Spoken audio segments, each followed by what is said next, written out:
말씀에서는 예루살렘에 이르러 형제들이 우리를 기꺼이 영접했다 이렇게 이야기하고 있어 예루살렘에 사도 바울이 간 거에 대해서 이야기를 합니다. 사도 바울은 다메섹에서 예수님을 만나서 회심한 다음에 예루살렘을 5번째 가게 됩니다. 5번째 가서 그 5번이 마지막에, 이번이 마지막에 예루살렘을 간 거예요. 근데 이 예루살렘은 어떻게 된 것이냐 하면은 이 예루살렘을 모든 이스라엘 백성들은 성지라고 생각을 해요. 그리고 구약에서 이 예루살렘은 엄청 중요한 곳이라서 다 성지라고 생각을 해요. 가나안 정복을 할 적에, 출애굽을 해서 가나안 정복을 할 적에 이스라엘 백성들이 와서 다 정복을 했는데 이 예루살렘은 정복을 하지 못했어요. 그때 당시에. 왜냐하면 가나안에 7족속이 살고 있었잖아요. 아모리 족속, 기르아스 족속, 가나안 족속, 헷 족속, 히위 족속, 또 이 여부스 족속.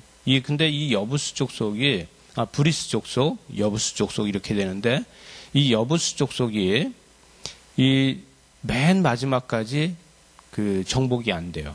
그래서 이 여부스 족속이 살던 곳이 바로 예루살렘입니다.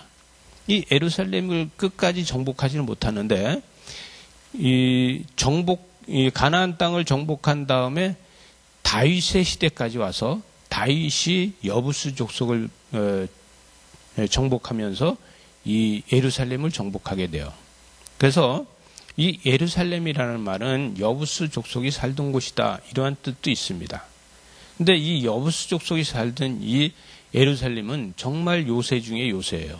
그래서 누구도 여기를 정복하기가 힘든 거예요. 컴퓨터 안 넘어가고 있거든요. 이 컴퓨터를 좀 넘겨주세요. 또 한 번 더 넘겨주세요. 이게 리모컨이 여기서 지금 안 먹는데, 이 여부스 족속이 머물던 곳이 이 예루살렘인데, 예루살렘은 이렇게 요새로 다 돼 있어서 점령하기가 참 힘든 땅이었어요. 근데 이곳을 점령해서 이 다윗은 여기다 갖다가 성전을 짓기 시작을 해요. 다윗성을 짓게 되고, 그래서 처음에는 여부스 족속이 머물던 이곳을 다윗성이라고 이름을 했습니다. 근데 그 다음에 이제 이곳을 예루살렘이라고 이름을 하게 되고, 이 예루살렘에다가 성전을 지어서 이곳에 성전이 되어서 많은 사람들이 이곳을 성전으로 다 찾게 됩니다. 근데 이곳에 오는 이 바울의 심정도, 이 바울이 이 구약이라는 것을 무시하는 바울이 아니에요. 이 고향을 떠나서 우리가 나가서 사는 사람들을 갖다가 디아스포라라고 이야기하잖아요. 근데 복음을 들고 나가서 전파하는 것을 디아코니아라고 이야기합니다. 그래서 이 바울은 디아코니아로다가 복음을 나가서 전하고 다시 예루살렘에 돌아온 거예요. 이게 무슨 얘기냐면 파송한 교회로 다 돌아온 거예요. 근데 이때 당시에 파송한 교회를 돌아오는데 이 파송한 교회를 돌아온 이 바울은 그냥 온 것이 아니라 이 디아스포라 교회에서 여기에서 이 예루살렘 이쪽이 엄청난 흉년이 들어가지고 이쪽에 그 돈과 물질을 많이 가지고 왔어요. 이 물질을 가지고 와서 이 흉년이 들은 이 유대인들을 도우러 이곳에 와서 여기서 뭘 하냐 하면은 이 바울이 야고보의 집에 가서 장로들에게 보고를 하는 거예요. 파송받은 이 바울은 다니면서 복음을 전하고 다시 본교에 와서 자기가 선교한 거에 대해서 보고를 하는 거예요. 이 보고를 야고보가 받고 있는데 이때 당시에 이 야고보는 누구냐면 예수님의 동생 야고보예요. 성경에 보게 되면 야고보는 여기가 여기 많이 나오는데 세베대의 아들 야고보, 또 알페오의 아들 야고보, 예수님의 제자 야고보 이렇게 이야기를 해요. 근데 예수님의 동생 야고보가 이때 당시에 예루살렘 교회를 맡아서 하고 있는 거예요. 이때에 예루살렘 교회에는 3대 기둥이 있는데 베드로가 있고 요한이 있고 야고보가 있었어요. 근데 이 베드로는 부흥 강사야. 요한도 부흥 강사야. 그러다 보니까 부흥회를 하러 많이 다니는 거예요. 그리고 야고보가 담임 목사로다가 이 예루살렘 교회를 지키고 있는 거예요. 그래서 야고보한테 가서 그 헌금을, 구제 헌금을 걷어 갖고 온 거를 갖다 주고, 그러고서 선교 보고를 하니까 그들이 하나님이 하신 일에 대해서 다 이야기하니까 이 사람들이 모두 다 하나님께 영광을 돌렸다 이러고 있는 거예요. 그죠? 그래서 선교 보고를 했는데 너무나도 선교를 잘하고 왔잖아요. 이 선교를 잘하고 온 거에 대해서 보고를 받으니까 너무 감사해갖고 감격해서 하나님께 모두가 영광을 돌리는 거예요. 우리도 선교사들이 선교지에 나가서 고생하면서 선교를 했는데 그럼에도 불구하고 선교지에서 기적과 이적이 나타나고 성령의 역사가 일어나는 걸 보면 우리는 전부 다 할렐루야 하고 그를 찬양하잖아요. 그죠? 이런 것들을 이야기하는 건데 하나님 앞에 영광을 돌리면서 주의 뜻을 이루기 위해서 한 거에 대해서 이야기합니다. 바울은 여기에서 있는 이 형제들한테 이야기하고 나니까 형제들이 뭐라고 얘기하냐면, 그런데 네가 디아스포라 유대인들에게 한 얘기가 있어가지고 너가 오기만 하면 잡으려고 하는 사람들이 많이 있다.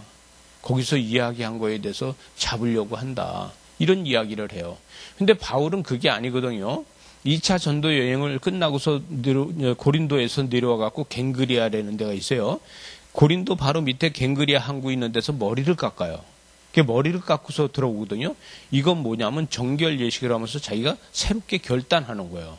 그래서 바울은 뭐라냐면 율법의 완성으로 오신 예수님, 구약의 완성으로 오신 예수 그리스도지 구약을 폐하러 오신 게 아니기 때문에 내가 머리를 깎았다는 것이죠. 그런데 이 유대인들은 뭐냐 그러면 신약을 인정하지 않는 이 유대인들이, 구약만 인정하는 유대인들이 바울 보고 나쁘다. 그리고 이 예수로다가 회심한 사람들이 자녀들에게 자꾸 할례를 시키고 있는데 이 디아스포라의 유대인들은 할례를 받고 싶지 않은 거예요. 왜? 할례 받지 않은 이방인들도 잘 살고 있잖아요. 여러분, 근데 계속해서 할례를 시키려니까 애들이 막 거부하는 거예요. 그래서 그런 아이들한테 우리가 마음의 할례가 중요한 것이다. 육체의 할례가 중요한 것이 아니라 마음의 할례가 중요한 것이다. 여러분, 우리는 마음의 할례가 중요한 거 아닙니까? 우린 육체가 거듭나야 돼요. 우린 영적으로 거듭나야 돼요. 근데 우린 그게 거듭나지 않고서 그냥 와서 그냥 뭐 땜질식으로다 이렇게 하는 것이 중요한 게 아니라는 얘기죠.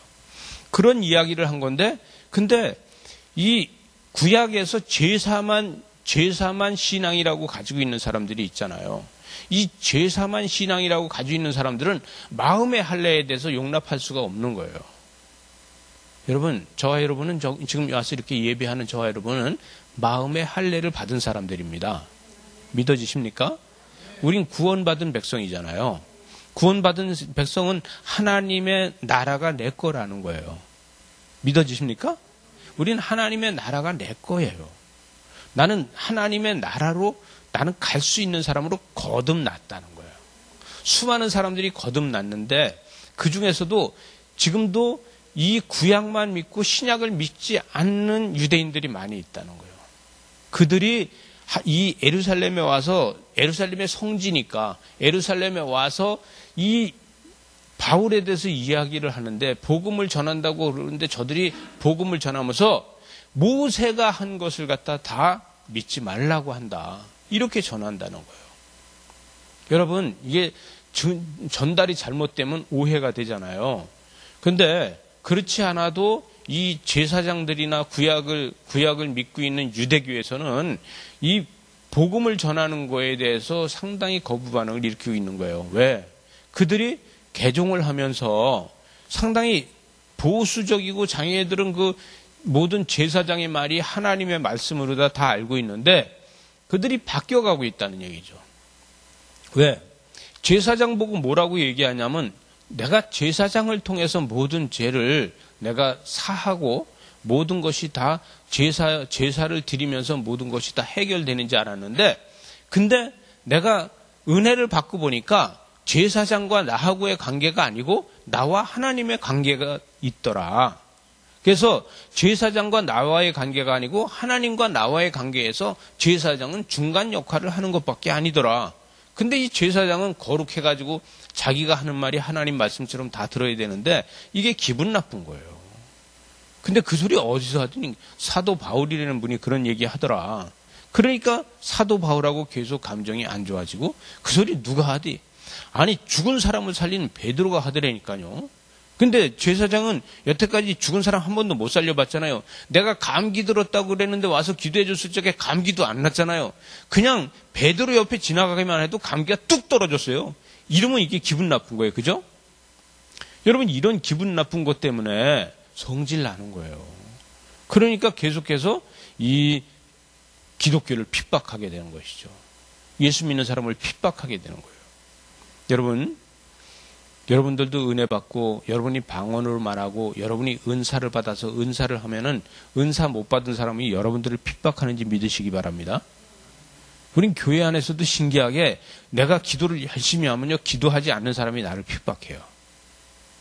그거를 그냥 받아들여야 됩니다. 왜? 기도한 게 죄야. 그죠? 맞습니까? 우리는 기도한 게 죄야. 그런데 하나님과 나 사이에서 행복한 게 있는 거예요. 여러분, 내가 작정 기도를 하고 집에 돌아가면요, 제일 먼저 누가 핍박하는지 아세요? 가족이 나를 제일 먼저 핍박을 해요. 나하고 같이 있는 사람이 제일 먼저 핍박을 해요. 그때 그거를 용납할 수 있어야 돼요. 왜? 그 뒤에서 사단이 핍박하게 한다는 것을 용납할 수 있는 사람이 돼야 돼요. 근데 그게 못 보고선 아니 내가 여태까지 당신을 위해서 기도하고 왔는데 아니 들어오자마자 이게 무슨 소리 하면서 막 화가 나잖아요. 그러면 아직 내가 기도의 끝이 안 난 거예요. 여러분 그랬을 적에 하나님 저보고 아직 더 기도하라는 것이군요. 그리고 집에서도 기도를 계속 할 수 있어야 돼요. 여러분 우리는 주일날 예배를 드리고 일주일 내내 세상을 사는 것이 아니라 일주일 내내 이 예배의 마음으로 살아가는 겁니다. 이것이 우리가 하는 거예요. 그죠? 우리는 주일날 예배를 드리고 이제 땜질하는 것을 끝나는 것이 아니라 이 주일 예배 드린 걸 가지고 이 평일에도 예배의 이 마음과 이 은혜를 가지고 한 주간을 살아가는 것이에요. 그래서 한 주간 살면서 우리의 입술에서 찬양이 나와야 된다는 거예요. 이것이 우리가 하나님 앞에 영광 돌리는 것이라는 거죠. 그러면 이걸 통해서 하는데 이방인들이 이 바울을 핍박하려고 그러니까 우리가 서원한 사람이 4사람이 있다. 이 서원한 사람 4사람은 기왕에 서원을 했으니까 내가 거듭나고 회심했지만 내가 서원한 대로 하겠다는 거예요. 이건 무슨 얘기냐면 내가 나시린 이루다 서원했어요. 그럼 나시린 이루다가 머리를 안 자르는 거예요. 머리를 안 자르고 머리를 틀어서 올리지도 않고 그냥 머리를 이렇게 파마도 안 하고 그냥 있는 거예요.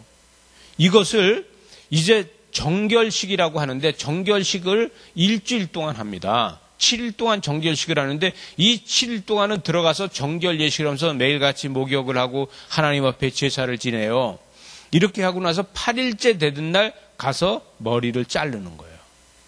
그래서 정결 예식을 하는데 바울 보고 뭐라냐면 네가 이 결례를 행할 적에 이 결례를 행하는 4사람의 비용을 네가 대고 너까지 5명이서 같이 정결 예식을 하자. 이렇게 이야기합니다. 그러니까 그럼 그렇게 하자. 내가 구약을 부인하는 건 아니다. 그러니까 그렇게 하자. 그런데 이 4사람의 비용을 다 대주고 같이 일주일 동안 정결 예식을 하고서 나서 머리 깎는 돈까지도 바울이 대주는 걸로 하는 거예요. 그래서 머리 깎는 것까지 해서 정결 예식을 합니다. 이 정결 예식이 끝나고 나서 우리가 정결을 다 했다고 해서 마지막 절에 보니까 바울이 이 사람들을 데리고 이튿날 그들과 함께 결례를 행하고 성전에 들어가서 각 사람을 위하여 제사 드릴 때까지 결례 기간을 만기된 것을 신고하니라 그랬어요. 그래서 정결 예식을 행한 거에 대해서 이야기하는 거예요. 왜? 제사장한테.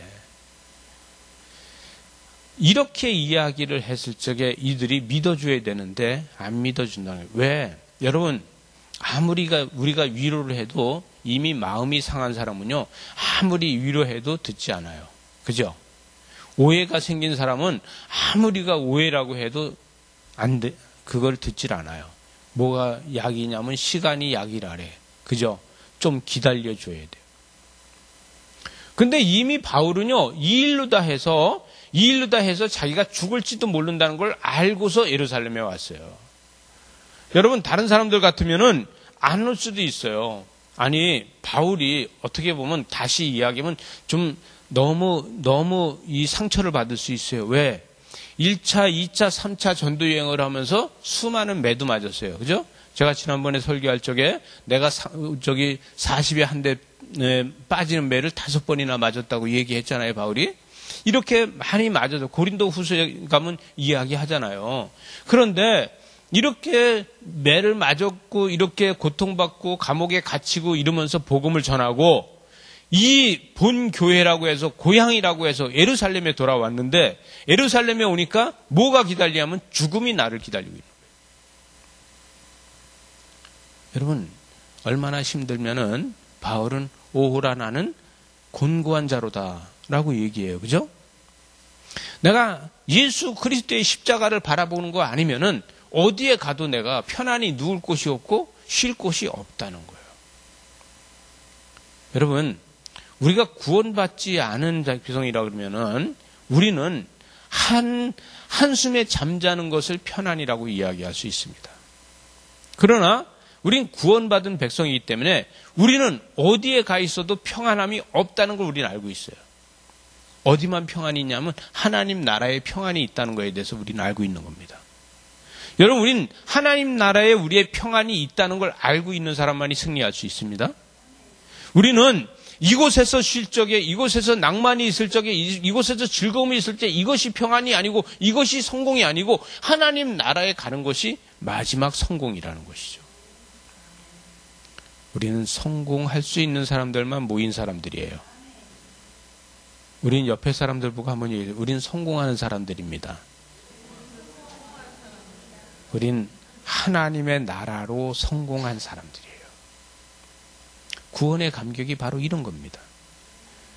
세상의 성공은요, 세상의 성공은 사람들이 인정하는 거예요. 그죠? 세상의 성공은 사람들이 인정하는 거지만 우리의 성공은 하나님이 인정하는 겁니다. 우리는 하나님이 인정하는 성공한 사람들이라는 것이죠. 이것이 변함없는 거예요. 구원의 감격이 있는 사람만 느낄 수 있는 것이라는 거죠. 여러분, 세상 살면서 힘들고 어려운 일이 많아요. 22절에 보니까 그러면 어찌할꼬 그들이 필연 그대가 온 것을 들으리라.